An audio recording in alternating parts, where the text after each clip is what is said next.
stop. He's coming toward us now. Well, we're observing what appears to be a beam coming down to the ground. It's unreal.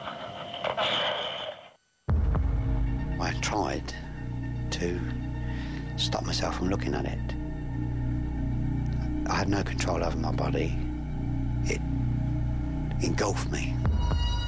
It was known to me at that time that the Ministry of Defence were monitoring what was occurring in the fields in this area.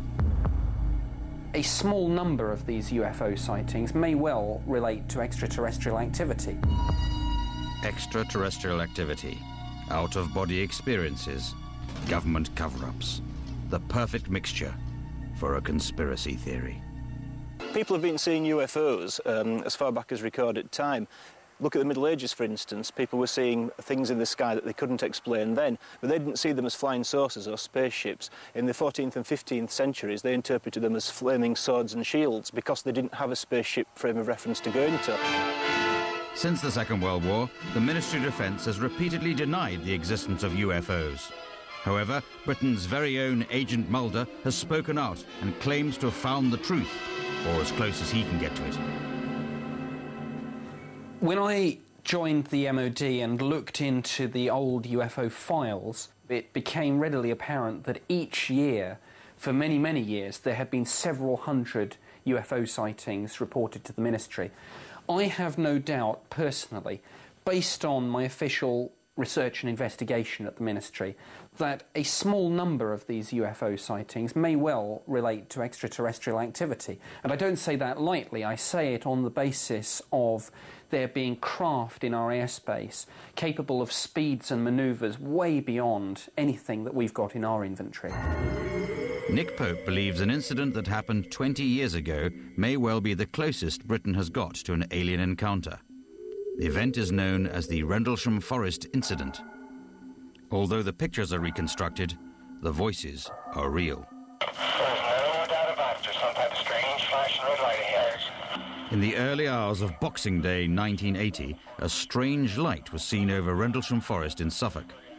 Staff at nearby NATO airbase RAF Bentwaters tracked the UFO as it crashed into the trees.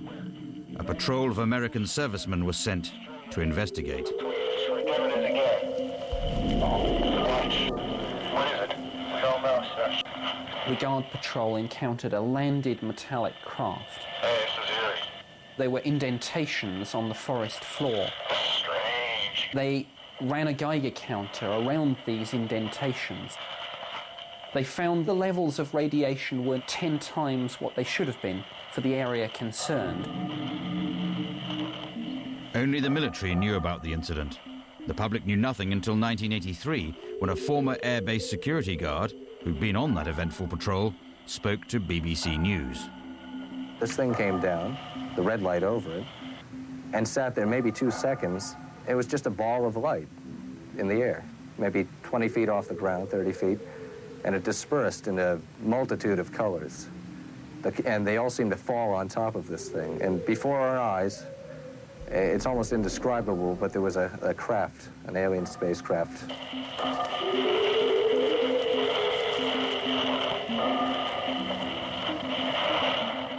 Some people saw lights in the sky. Some people saw something very much more involved than that, a landed craft.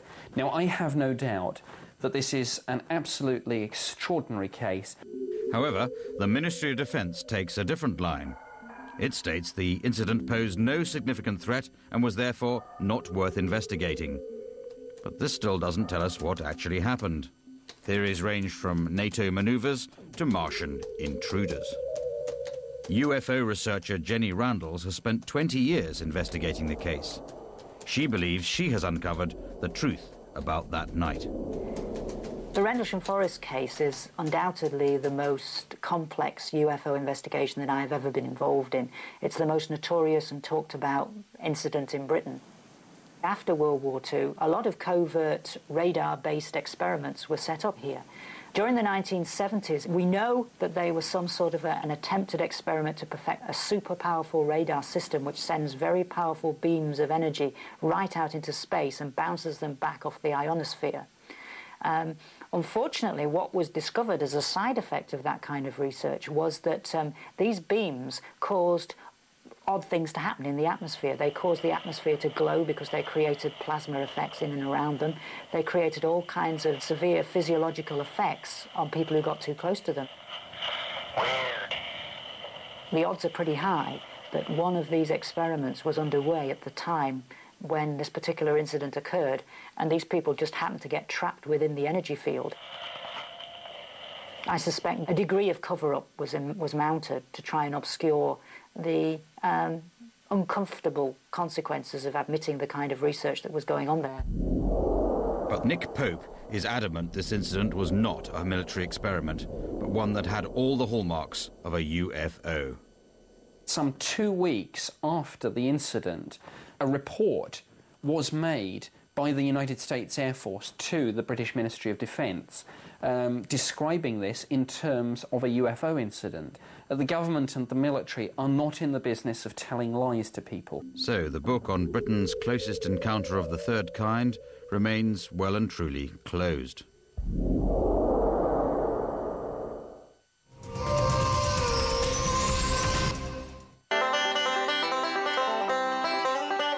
Nevada, heart of ufology and hotbed of conspiracy theories.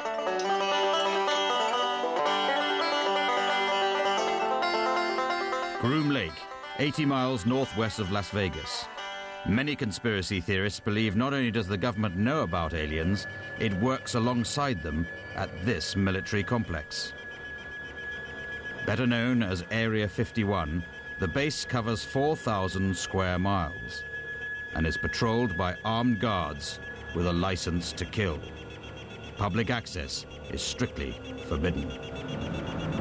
Area 51 was started in 1955. It was a joint venture between the CIA and Lockheed Martin Skunk Works. At first to develop the U-2 spy plane. From there they went on to develop the SR-71 Blackbird. And what they needed was a secure location out in the middle of the wilderness, which Area 51 was ideal. It's out in the middle of the desert with hardly nothing around it. Donald Emery spends much of his time monitoring what goes on around the base, but admits it's difficult finding out what really happens inside.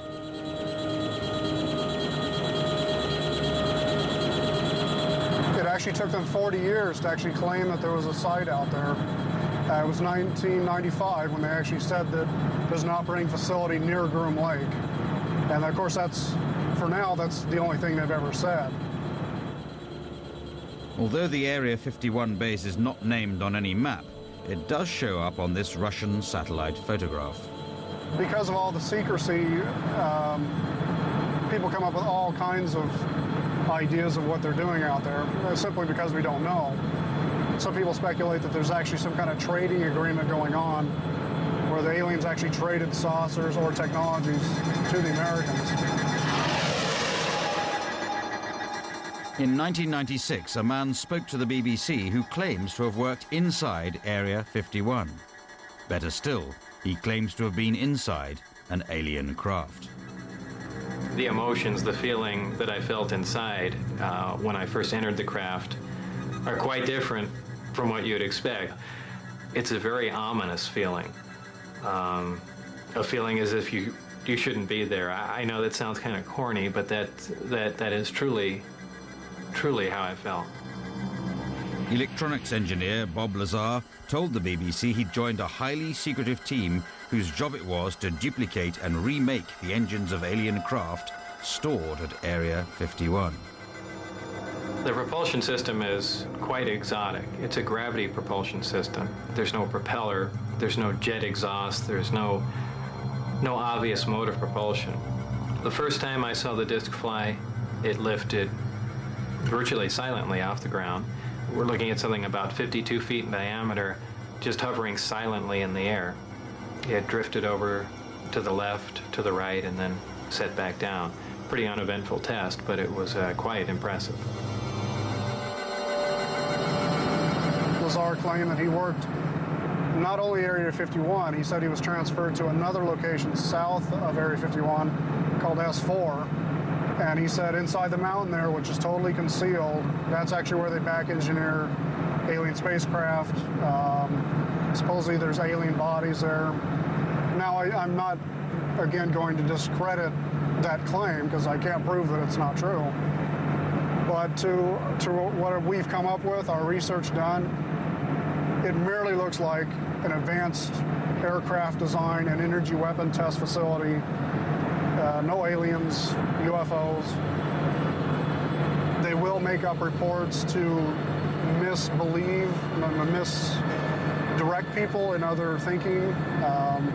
There's definitely a conspiracy there because if it's just advanced aircraft, they have to lie about it so at least that our enemies won't know about it. There'll actually be people out there hunting for aliens when they may actually just be looking at advanced aircraft.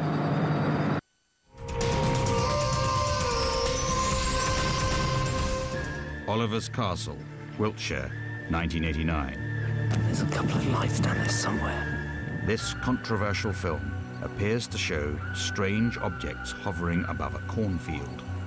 Below, complex circle formations appear.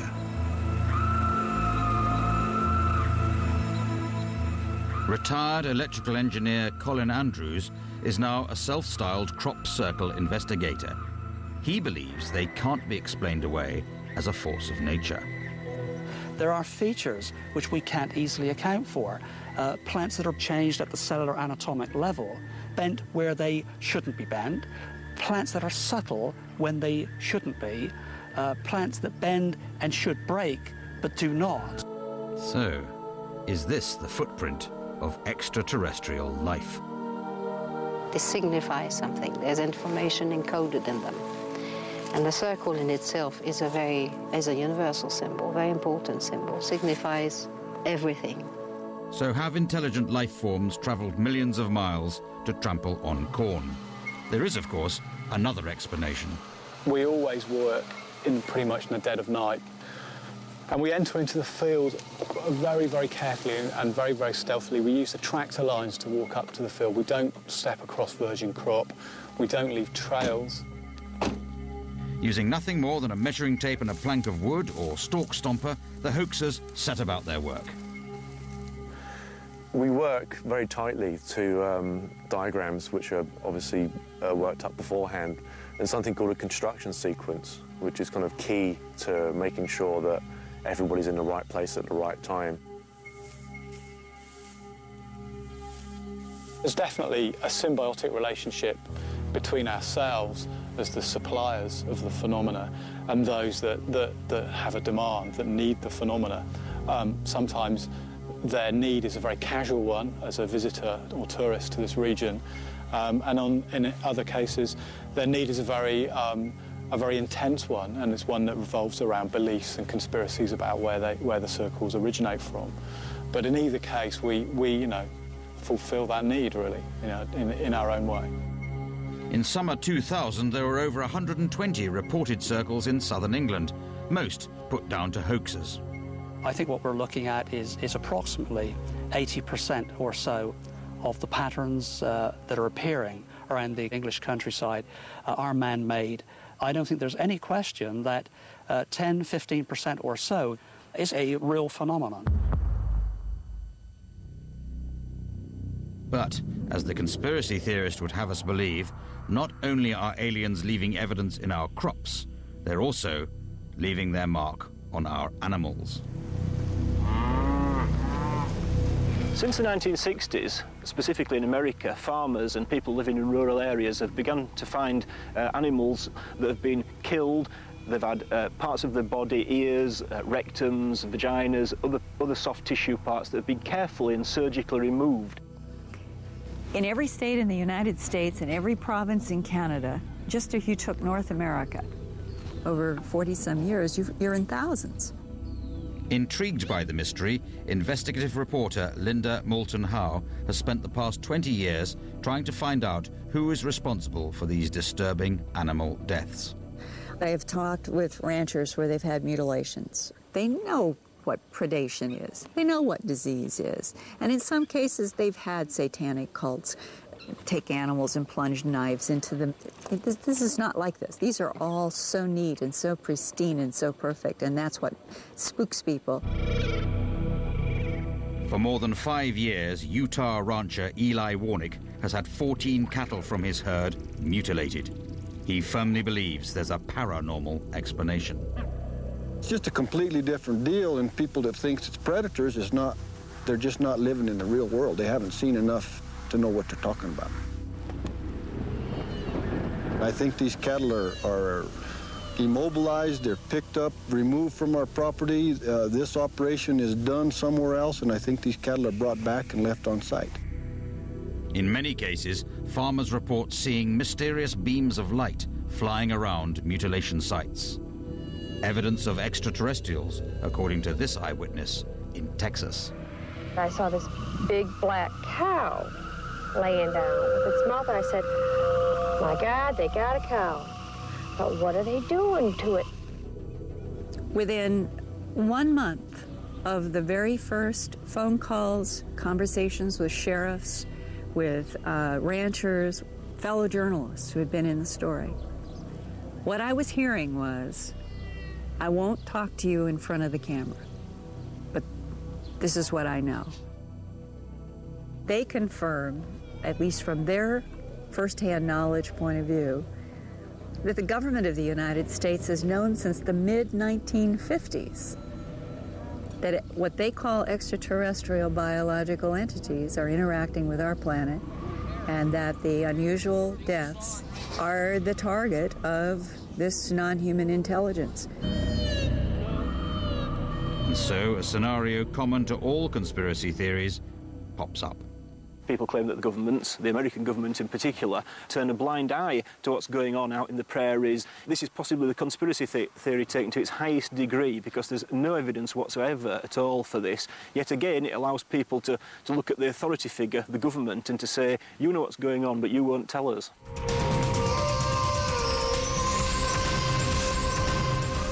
Diane and Peter Shepard's story is similar to hundreds of reported alien encounters around the world. On a summer's night in 1975, they were driving down a country road near Northampton. A red ball of light appeared in the sky above them. They immediately pulled the car to the side of the road. Diane claims to have gone into instant paralysis and remembers little of the encounter. Peter claims the lights appeared to communicate directly to him for more than 40 minutes. This was it was an object, but I mean, it was alive. It was alive. This was a being, even though to me it appeared to be a ball of light. Or at first it was. But then when it engulfed me, it knew everything about me. Everything about me. There were no secrets. He knew everything about everything. I respect the views of people who argue that they've seen evidence that persuades them that UFOs exist, and I agree with them. UFOs, in the strict definition of the term, do exist. Where I disagree with them is interpreting that evidence as proof that there are aliens in spaceships flying here. Unfortunately, the reality of UFO investigation is that you discover that an experience that a witness has depends upon so many different things. There is an initial stimulus. They've certainly seen something which has caused them to have some kind of sighting. But that is then filtered through human perception, human expectation. There's no doubt that Diane and Peter passionately believe they had a UFO experience. They're equally adamant the government investigated their case. We're just an ordinary couple. We're just an ordinary couple. We're not paranoid or anything. We've had gentlemen from the intelligence services contact us. Of course, we don't tell them nothing. We never have. Because they already know. We've kept everything confident about other people. They already people. know. There was an arm of the establishment which knows. When we asked the Ministry of Defence about this case, they said that no official had ever contacted Peter and Diane Shepard.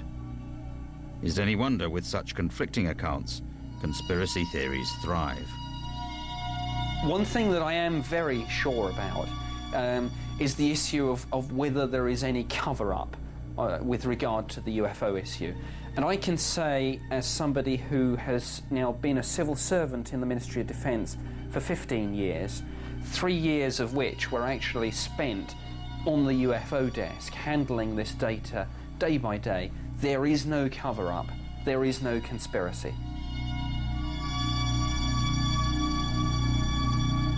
So, in the absence of concrete evidence of genuine UFO encounters or government cover-ups, what is the truth about the UFO conspiracy? I think the modern belief in ufology has arisen because we live in a post-industrial age, we live in a post-religious age, we live in a post-nuclear age, and people are desperate for something to believe in, some form of divine intervention, if you like, something other than what's going on Earth. And the subject of UFOs, extraterrestrials, life on other planets, and so on, gives people that hope. It gives them the hope that there is something out there that is bigger and more than we have here on Earth.